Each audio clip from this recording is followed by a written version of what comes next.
Hello everyone and welcome back to Nier Reincarnation. I'm G, and things are weirdly back to normal. For a while there, the interface was all dark and shit, and I don't understand why everything's back to normal, but anyways, we are moving on to the EX character stories, or the dark character stories.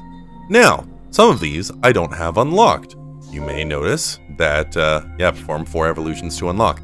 The way that these work is that if you go over to your dark weapons, let's say, Akeha is over here because, oh my god.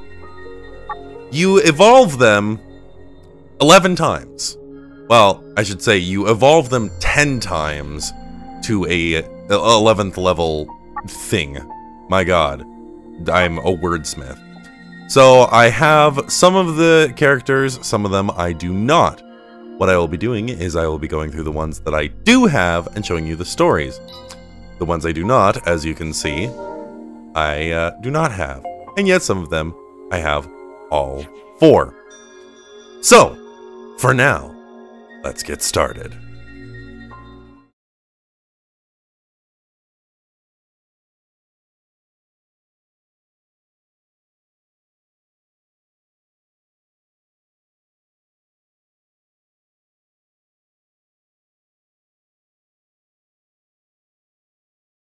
A blazing inferno reflects in a pair of eyes.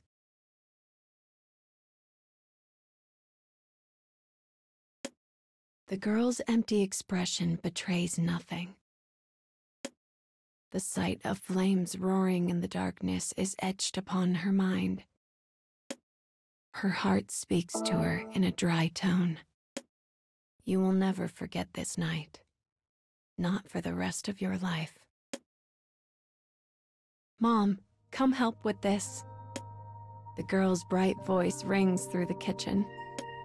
Lined across the table are a colorful array of vegetables in hues of green, yellow, and red, as well as a large piece of meat.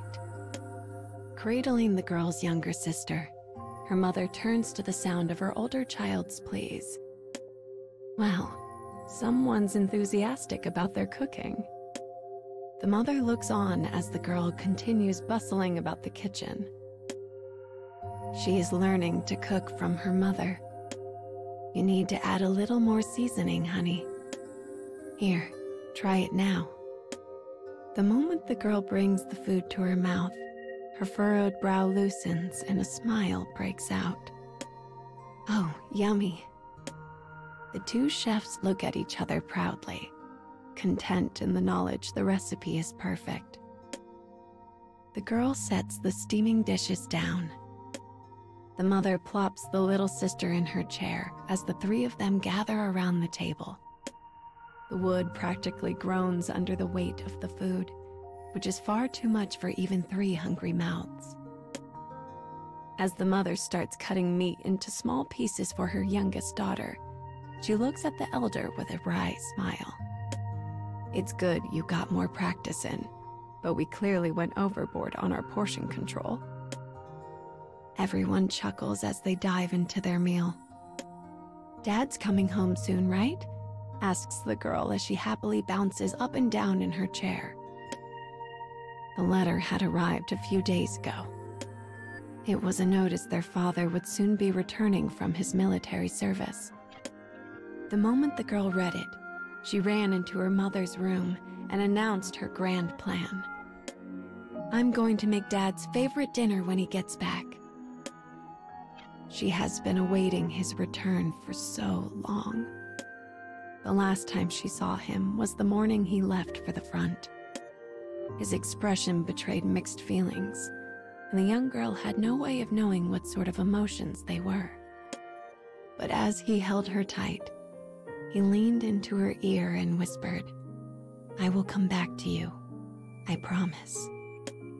That promise was everything to her, and now it is coming true. When she thinks of it, she can hardly contain herself.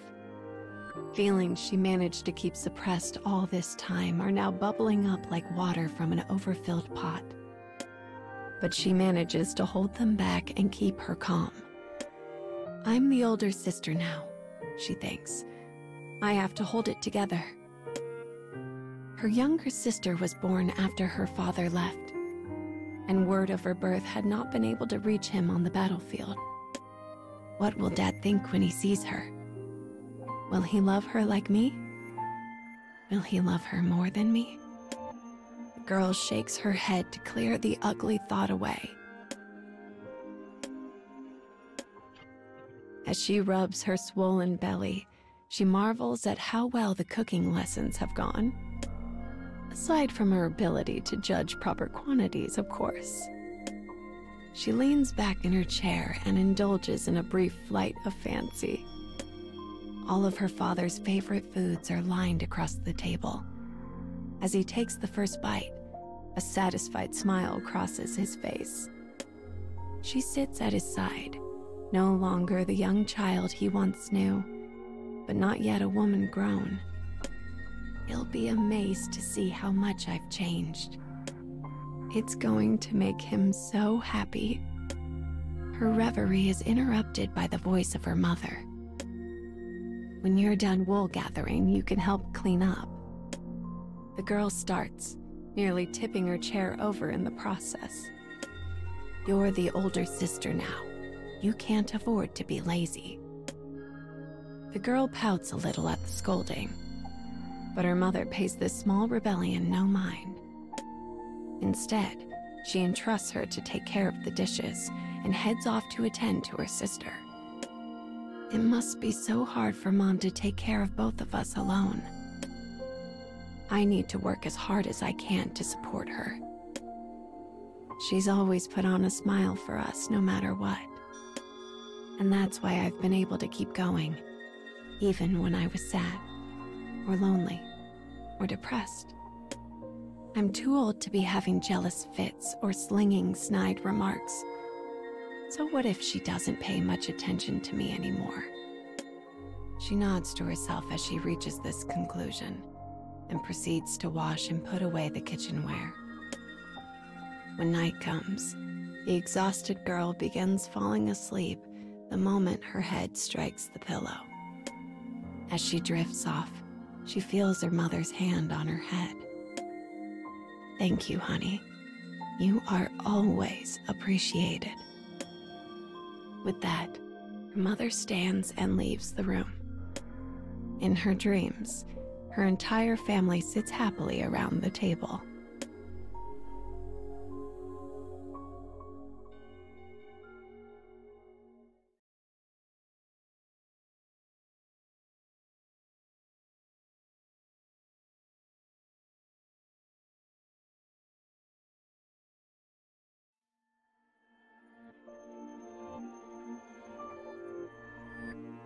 The girl stares out the window. Whenever she hears a noise coming from the door, she bolts to her feet. Her mother makes a comment about her being worse than a puppy, which causes her cheeks to go pouty once more. With each ring of the doorbell, the girl rushes to the door, only to return each time filled with disappointment. Finally, the moment she was waiting for arrives. The front door opens to reveal her father in his military uniform. How long had they waited for this? How long had they all waited for this? Unable to help herself, the girl leaps up and runs to her father. But then, something shocking happens. Her father shoves her aside.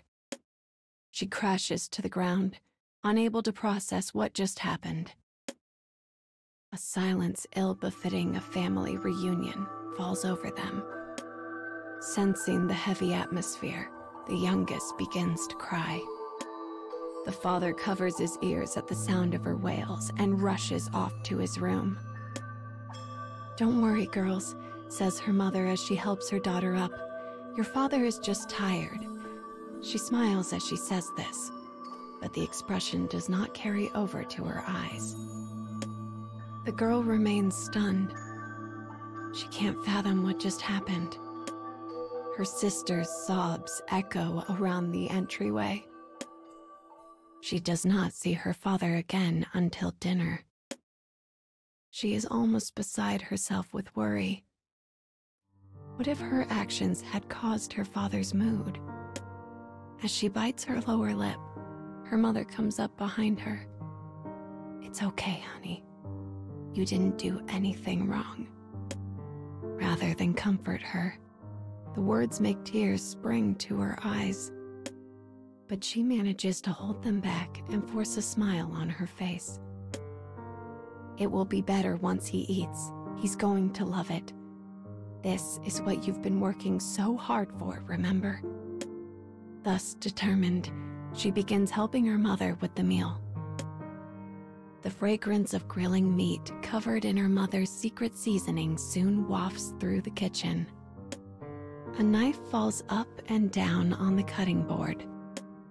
As the ingredients take on new forms, the girl's heart leaps wildly between anticipation and anxiousness. They put up the decorations they'd prepared around the room and pile the plates high with steaming warm food in order to celebrate the day. And then they await the guest of honor. Sometime later, he enters the room and takes his seat. The whole family is finally together again. But her father doesn't touch his food. Instead, he just sits there. The daughter looks at him out of the corner of her eye, noticing for the first time how gaunt he has become, how pale and sickly he appears. Her dream has become reality, but there is no joy in it. She begins to wish it weren't real after all, that she might wake up from it. As that thought crosses her mind, a crash rings out. She is yanked back to reality by the sound of shattering porcelain. The carefully prepared dinner is now scattered across the floor. "Bugs!" screams her father, his voice raw with terror. Oh God, they're everywhere. Her panicked father leaps up and dances away from the table. He then begins stomping the food into the floor with the heels of his heavy military boots. He is trying to squish the insects, the ones only he can see. Her little sister begins to wail again. Even her normally composed mother stares on, dumbfounded.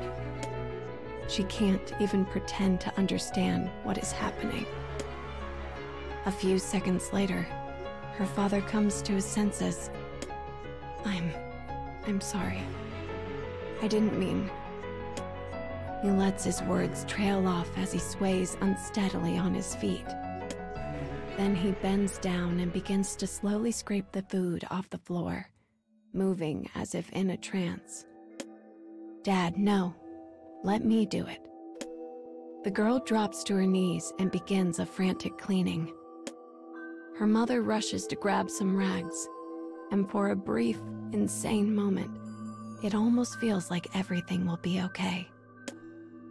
But then... Ow! Dang it. In her rush, the girl had cut her finger on a broken shard of plate, and now drops of blood spill down to the floor. The moment her father sees it, he turns to the side and vomits. When her mother returns, she finds a room filled with horrid smells, shrieking cries, and chaos. Her father stumbles from the house and into the night without even bothering to clean himself. He does not return until the next day.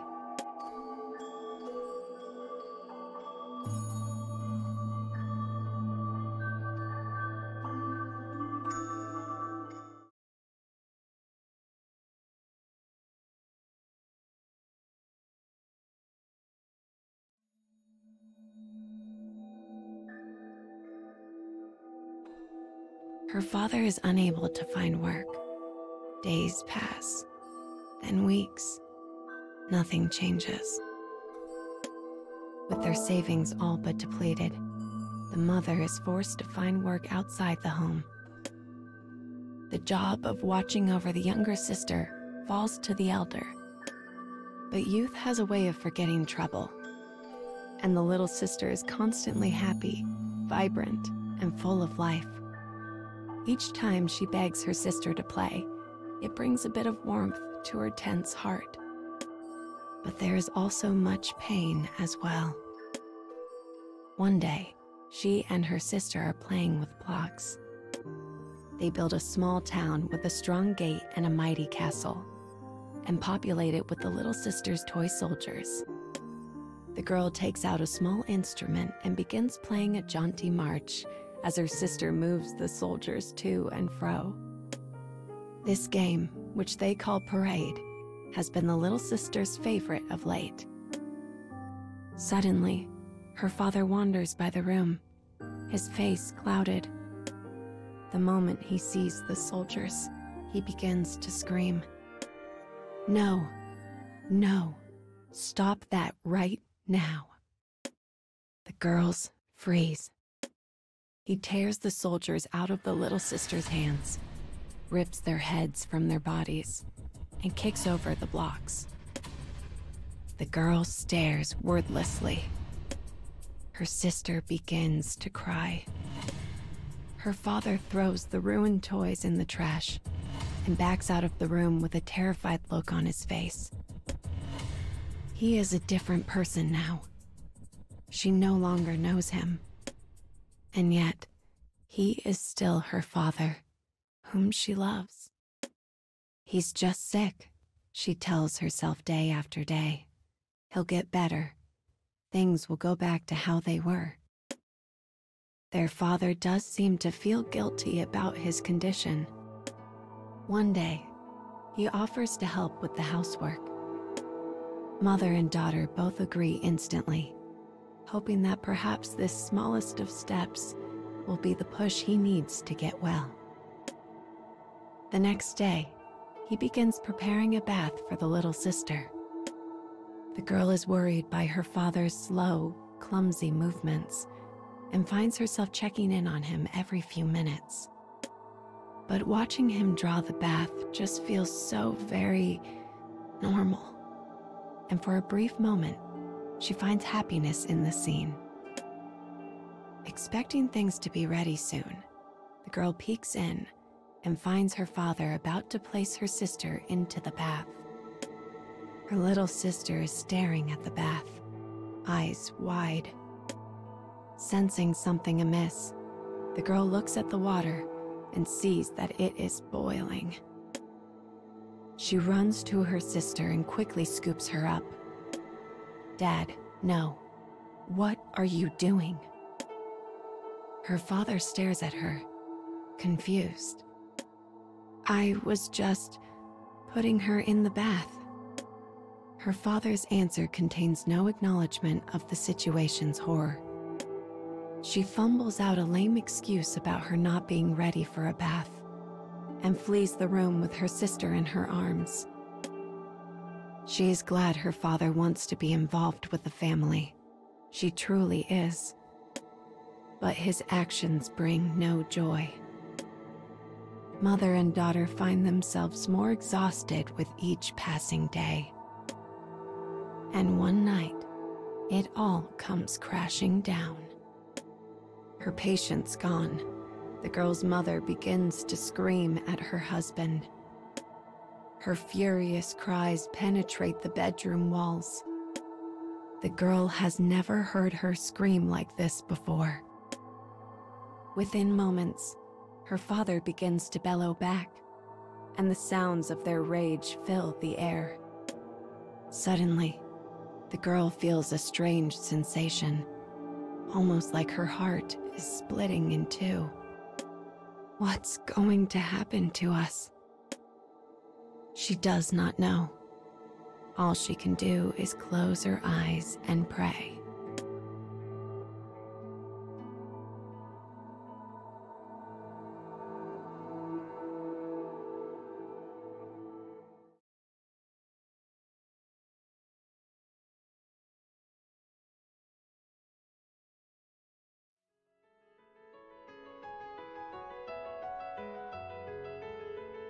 A strange crackling sound stirs her from sleep.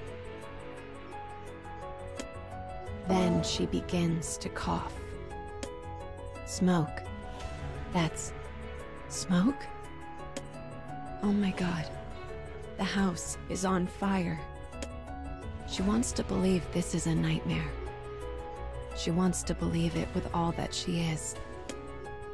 But the heat will not let her. Dad. Mom. My sister. A moment later, she dashes out of her bedroom. Dad. Her father is standing in the living room. Flames lick up around him. Her mother's body lies still at his feet. Her father slowly turns to look at her. His eyes are two empty pools. His mind is gone. The girl stares at him, unable to act. The flames grow stronger. A vibration shakes the room. Something falls. Glass shatters. Finally, the girl snaps back to reality. She is standing in the middle of an inferno. Suddenly, her vision goes black. She smells a familiar, comforting aroma and realizes she is wrapped in her father's coat. He lifts her in his arms and sprints out of the house. When he sets her on the ground and unrolls the coat, her eyes are burned by the intensity of the flames. Her consciousness a whirl, she manages to croak out, My sister. She does not know if he hears her or not, but he turns around and runs back into the house. His silhouette is swallowed by fire. Time passes. A minute is an age. The girl can only stare and hope. Finally, a figure emerges from the inferno. Her sister is in his arms, wrapped in a blanket. He reaches the girl and collapses to the ground. The smoking blanket unfurls to reveal her sobbing sister. The girl runs her hands over her sister to check for injuries, and is shocked to find she has none. But her father is a different story. His skin is peeled and blackened. His remaining hair crumbles to ash when she touches it. His clouded, bloody eyes stare unseeingly at nothing. After a moment, his mouth begins to move. He repeats the same words over and over. It is an apology. But it is not meant for her, nor for her sister or their mother. Instead, he is apologizing for actions during the war, his mind lost amidst fields of battles long since fought. His voice grows softer and weaker.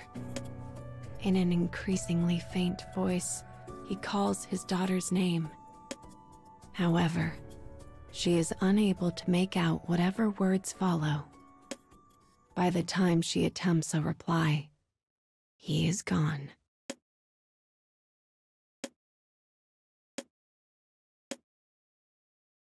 Some time later, she learns portions of what happened to him during the war. The orders he was given. Young children clutching weapons. Blood. Gore. Screams of pain. Eyes staring up from the dirt. The eyes of little girls.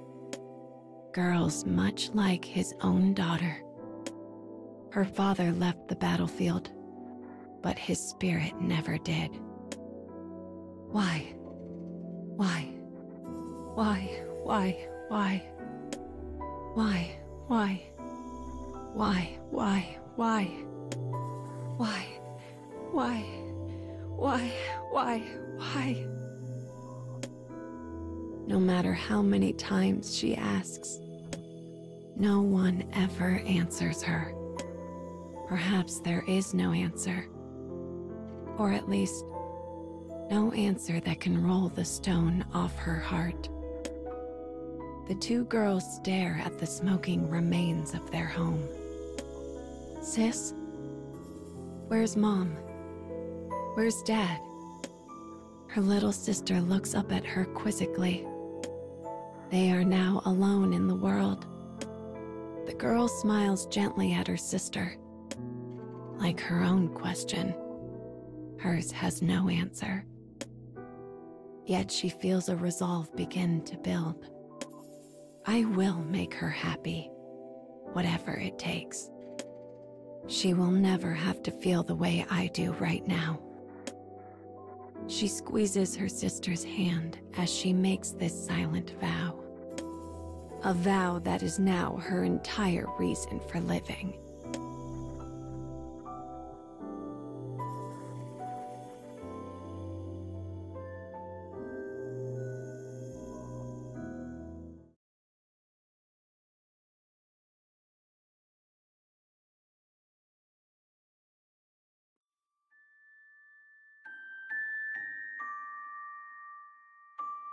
A pale and bloody arm flails in the air. The hand can grab nothing. The hand will grab nothing. Even if it could, it is too fearful a thought. It longs for escape, yearns for it. But if it is only going to break in the end, what is the purpose of obtaining it? A poem of wayward imprisonment. The woman's bloody hand holds a knife.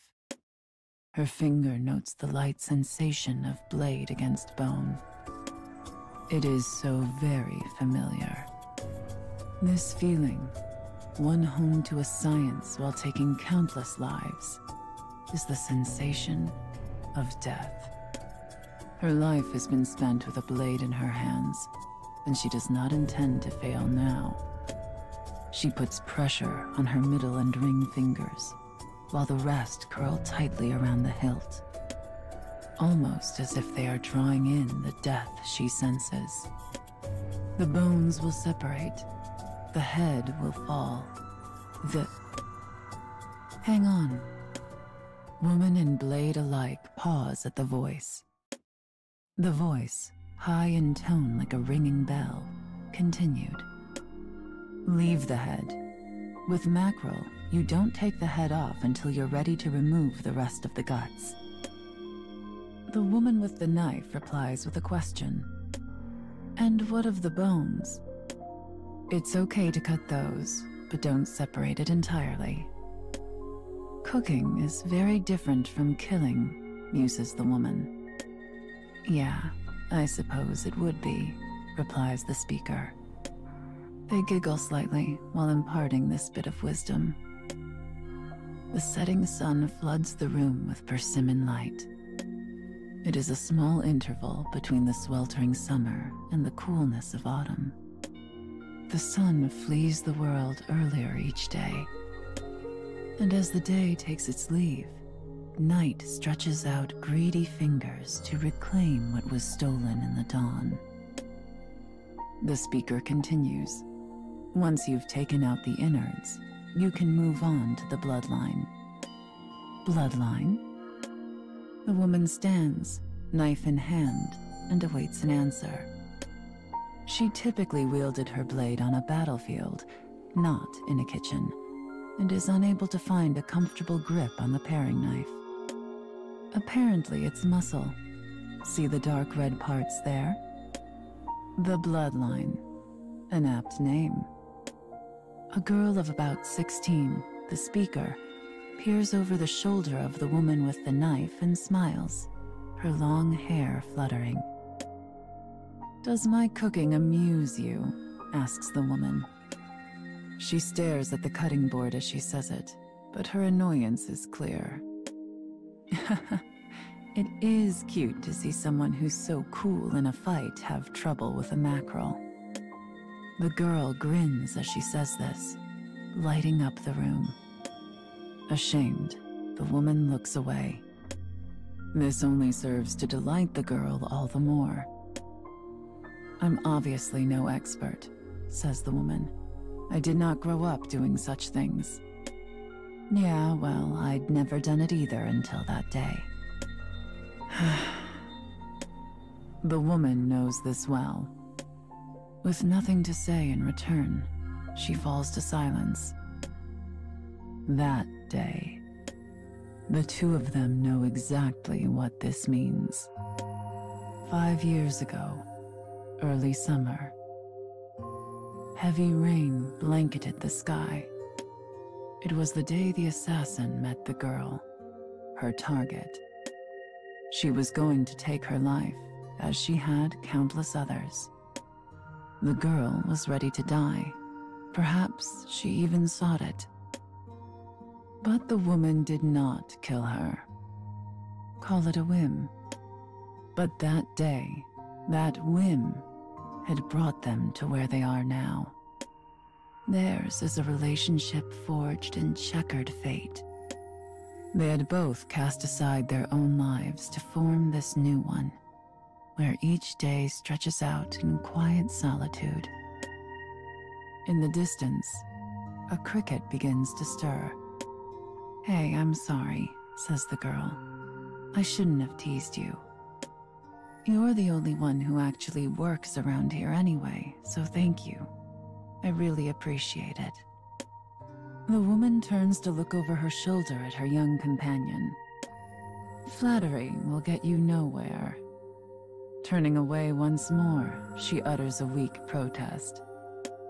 But the girl knows this action is an admittance of defeat, and her radiant smile lights up anew.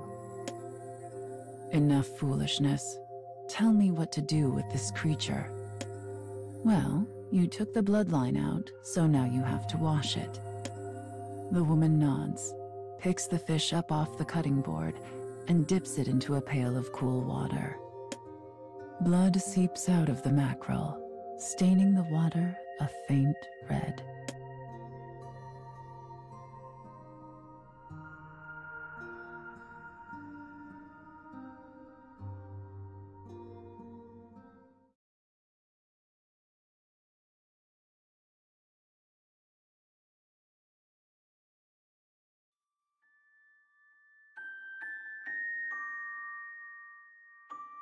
The flower reaches to the heavens above, gazing at the brilliant sun and indulging in fantasy. It will do so until the time comes that it blackens and withers, finally learning that it will never reach the sky. Petals unfurl, grasping delicate fingers. People fear such honest desire. We are scared to even desire at all. A poem of forgotten imprisonment. The woman looks at the fillet in her hand. Making cuts and inserting salt seems like a method of torture. There are no deep feelings or regrets behind the words. She says them as simply as someone passing the time of day. The girl, however, is taken aback. Well, sure, but mackerel's a bluefish, so you have to get the smell out. She is attempting to teach the woman a dish called mackerel miso. It is not a particularly difficult dish to make, and perfect for teaching someone how to handle fish. This is why the girl selected it. Now we let it rest, correct? She confirms each step of the process with the girl. They had divided responsibilities since they began living together. The woman has learned well her young charge's skill in the kitchen. Yep, once the salt gets in there, it'll draw out the moisture. But the girl has not always been skilled at cooking. It was a task she threw herself into after meeting the woman, and her first few years were littered with failed attempts. But now, 5 years later, she has acquired much culinary skill. This is both a testament to her hard work and proof of the time the two of them have spent together. Then, removing the moisture also takes away the smell? You got it. Oh, and we're also going to parboil it, so might as well get the water ready in the meantime. The girl pauses and knits her fingers together, looking at the woman shyly. So, have you ever actually done that? The woman's earlier comment is clearly still weighing on her. Torture, you mean? Not really. Oh, well, that's good. Killing was my job. Torture would be the domain of another. The conversation takes the girl back once more to that day. She remembers how the woman saved her life by taking out an entire battalion of samurai. Afterward, the young girl somehow managed to drag her unconscious savior out of the castle. She grabbed all the gold coins she could carry from her house and hurried in search of a doctor. Soaked from heavy rain and the woman's blood, her legs threatening to snap under her burden, she screamed for help until her throat was raw. As the woman lay bleeding on a tatami mat, she had said 4 words to the girl. Live as you please. No one had ever said such a thing to her. She did not even know it was an option. That was why she sought so desperately to save the woman. Because she wanted to. But what the girl knows of the woman is only what she saw on that day, and on the days since. How much pain and hardship had she truly experienced? The girl had felt a sudden awareness of the distance between them. A flock of birds flies off into the late summer sunset. Dark shadows bleed across the kitchen like spilled ink. Sorry, says the girl. That was a weird question. I probably shouldn't ask about, you know, that stuff. The woman does not think fondly of her past. The girl is very aware of this. But this night, it does not seem to bother her overmuch. It's all right. I don't mind the question. The girl hesitates. Yeah, but... She does not like being placated. If someone wants to tell her no, it's far better for them to simply do so instead of pretending. But the woman is smiling, and the girl slowly realizes she actually does mean it after all. I may hide my past, but that doesn't make it go away. The girl listens intently. Besides, the two of us have few secrets from each other at this point, wouldn't you say? The woman's eyes form a pair of crescent moons as she smiles. Her answer, and her smile, fill the hole in the girl's heart. Thanks. Of course. Satisfied, the woman turns away. The girl stares at her back and mutters, "You're too good at that."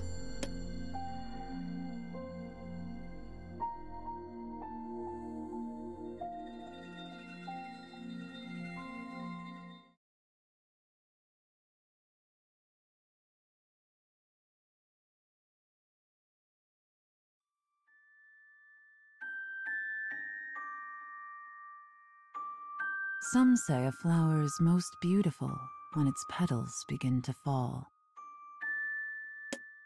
Yet death is inevitable and holds no value in itself.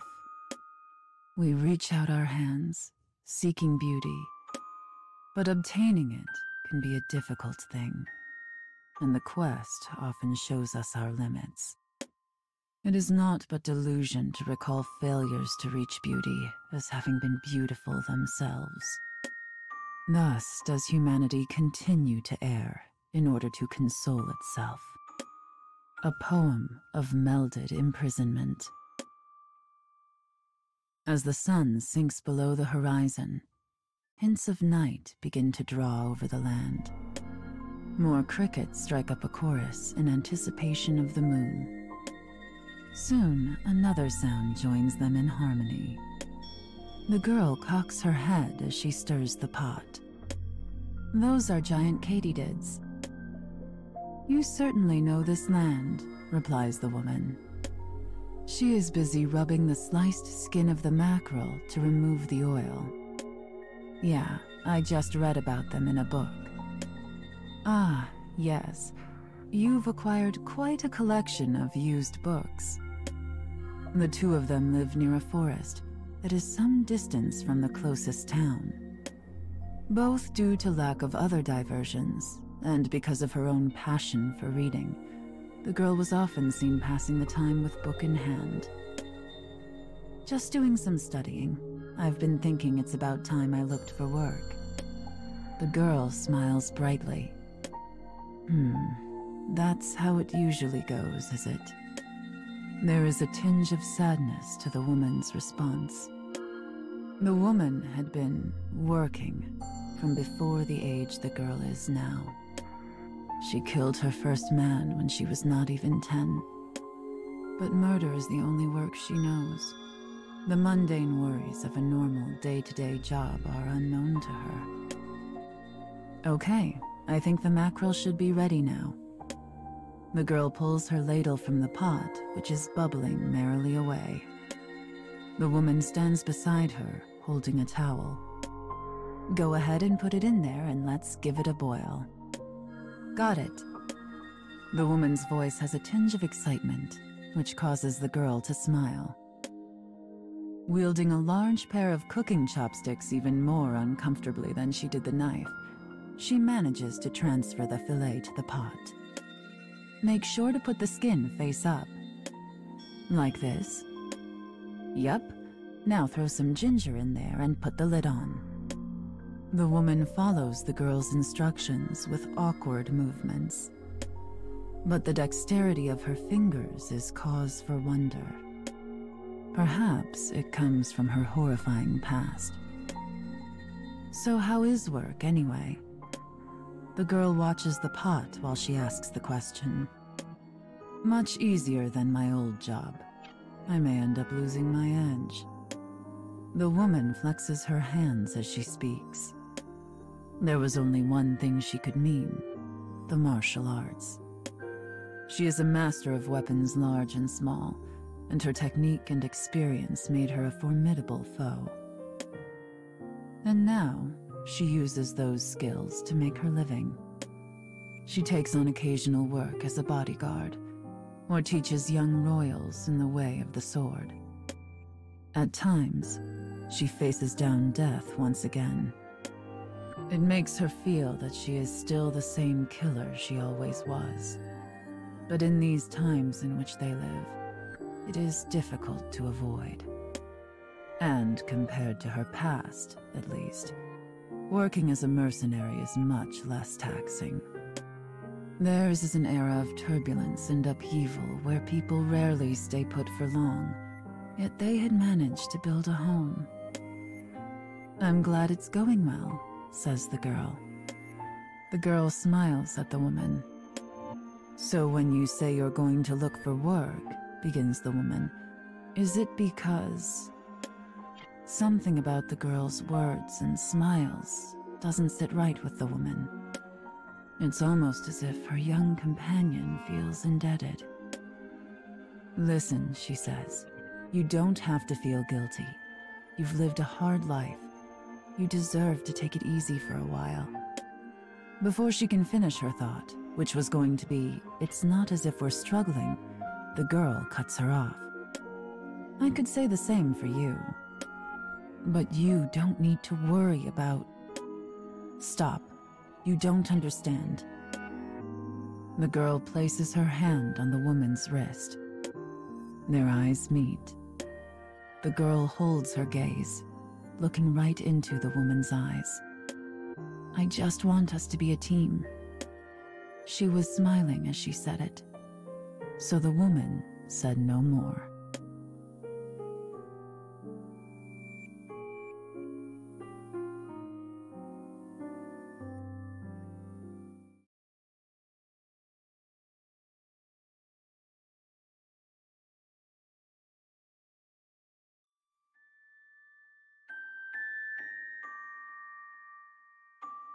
One earns many scars over a long life.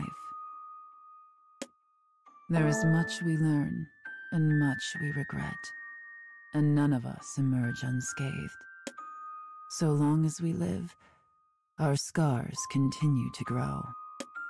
Those who surrender to this truth eventually find themselves merely going through the motions of reaching out their arms. For the hand of an empty husk has no will to grasp anything. The reason flowers look so beautiful in our eyes. Sorry, is this done? The woman's voice breaks the silence as the girl dishes up spoonfuls of rice into bowls. Black night mingles with shades of azure, light purple, and crimson. The clouds in the west are dark, those in the east, light. The sky is a complicated palette, waiting for the upcoming darkness to sort itself. The setting sun turns mountains and trees into silhouettes. It sure is time to chow down. The girl answers the question in a firm voice, as if to emphasize they have finished. Nice. It looks delicious. Though she did have the girl's help, this was her first time having cooked a meal herself. Her eyes sparkled just as much as the girl's. The girl takes up some tableware and passes it to the woman. Well, you're the chef here. Time to serve up your creation. Is there a particular way it should be served? It's just a single dish of one type of food, and we're the only ones eating, so I guess it doesn't really matter. Using the ladle, she gently scoops up a portion of the well-boiled mackerel and places it onto the plates. She pours more of the broth over them and sprinkles chopped green onion on top. The dish is complete. The woman gazes at her plate as if truly moved. The scent of miso and ginger causes her stomach to rumble. It's getting pretty dark, so let's hurry up and eat. I've already set up the rest. As she talks, the girl carries the rice bowls and her plate to the living room. The woman follows, carrying her own plate. They arrange themselves on cushions and press their palms together in thanks. Time to eat, cries the girl. Time to eat indeed, replies the woman. Rice bowl in hand, the girl asks the woman a question. Hey, so what made you want to cook today? Though she had chosen the dish and provided instruction, it had been the woman's idea for them to do so. While she had helped in the kitchen over the past 5 years, she had never once mentioned wanting to cook herself. Oh, I don't know, says the woman as she nibbles her rice. Work just finished up early today. Well, that, and...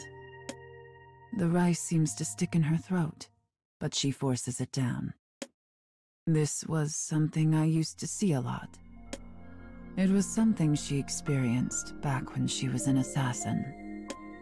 I would see families talking about what to have for dinner, or parents cooking with their children, or... She trails off, lost in thought. She had witnessed these scenes as she passed to missions or from them, peering at happy families behind lamplit windows. And for a child who had never seen her own parents smile, it seemed a world almost impossibly out of reach. I thought I would never have a life like that. The woman sighs softly. The girl sits quietly and listens. So I suppose I wanted to see what it was like. Once she says this, the woman casts her eyes down, seemingly at a loss for words. Silence spreads across the room. If not for the cries of insects, time would have no meaning. More silence. Finally, the woman breaks it. I just wanted to stand in a kitchen with someone like we did today. She smiles to hide her embarrassment. something the girl has never seen her do before. "I see," says the girl. Her reaction is neutral, expressing neither sympathy nor empathy. She then asks a single question. "So, how's the food you made yourself?" It is enough. They share a smile. Sweet, actually. More so than I thought it would be.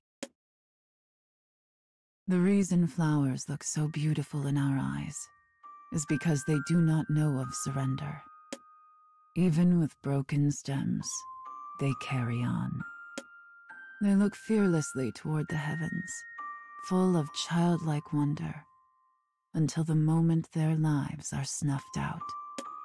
And we are so envious of this, we find we must look away. A poem of eternal imprisonment.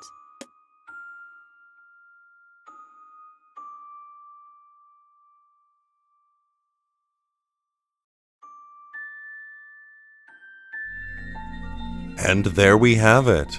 A tragic beginning for Gale, and a happy ending for Akaha.